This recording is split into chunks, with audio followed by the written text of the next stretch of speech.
예수님께서 예루살렘에서 자신을 나타내시기 전에 유대인들은 예수님을 잡아 죽일 계획을 가지고 있었습니다. 그런데 막상 예수님께서 자신을 드러내시고 가르치기를 시작하셨을 때에는 아무도 그들의 계획을 진행시키지 못했습니다.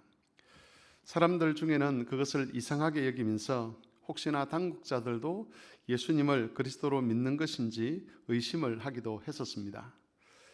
이후에 사람들이 그렇게 수군거리는 소리를 듣고 대제사장들과 바리새인들은 군사를 보내어서 예수님을 잡아 죽이려고 했습니다. 하지만 그것도 그들의 계획대로 성공하지는 못했습니다. 요한복음의 저자는 그 이유를 30절에서 이렇게 증거를 하고 있습니다. 그들이 예수를 잡고자 하나 손을 대는 자가 없으니 이는 그의 때가 아직 이르지 아니하였음이로라. 예수님이 유대인들에게 붙잡혀서 십자가에 달리는 일에는 하나님이 정하신 때가 있었습니다. 하나님이 정하신 그 때가 되면 예수님은 잡히실 것이고 그리고 죽게 되실 것입니다. 그런데 아직은 그 때가 아니었다는 것이지요. 하나님이 정하신 때가 되지 않았기 때문에 권력자들이 의지를 가지고 있었고 또 의지를 실행에 옮겼음에도 불구하고 그 일이 이루어지지 않았던 겁니다. 우리는 여기서 하나님께서 시간과 사건의 주도권을 가지고 계신 분이라는 것을 알게 됩니다. 어떤 사건이 일어나는 것은 사람의 의지에 의해서 결정되는 것이 아니라는 것입니다.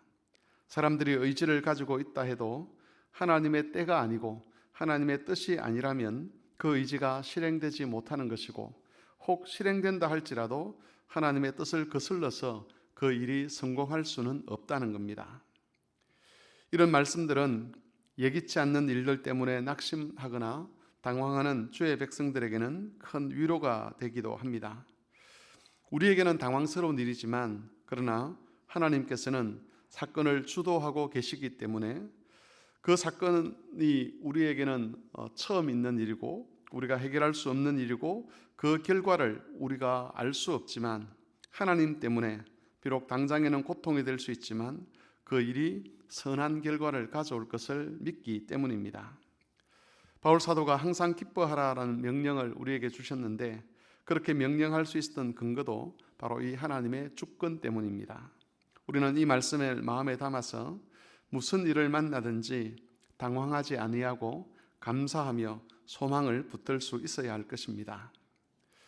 본문에서 또 하나 중요한 교훈은 하나님의 계시가 아니고서는 그리스도에 대해서 온전히 알 수 없다는 겁니다. 사람들은 자신들이 예수님을 잘 안다라고 그렇게 생각을 했습니다.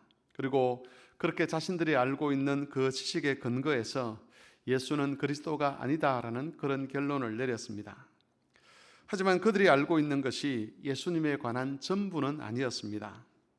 그들은 하나님께서 예수님을 보내셨다는 것을 알지 못했습니다.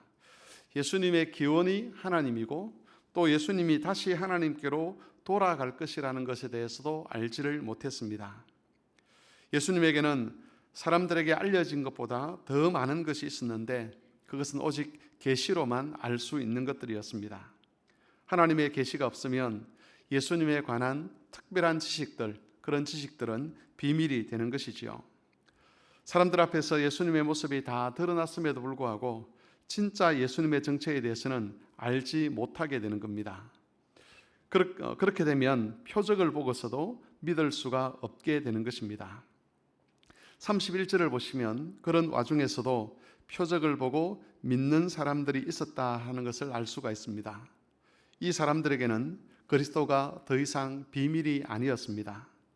예수님이 그리스도가 아니라고 주장했던 사람들, 자기가 알고 있는 그 지식으로만 예수님을 판단했던 그런 사람들은 표적을 보고서도 예수님을 믿지 못했지만 하나님께서 그 마음에 계시의 비밀을 알려준 사람들에게 그리스도는 더 이상 비밀이 아니었습니다. 하나님께서 그들의 영적인 눈을 밝게 하셨기 때문에 숨겨져 있던 것을 알게 되고 그래서 믿음을 갖게 되는 것이죠.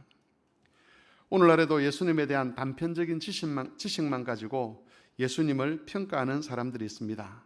그런 사람들은 자신을 지식인이라고 그렇게 칭하면서 예수님이 그리스도라는 것을 믿는 것은 어리석다라고 주장을 합니다.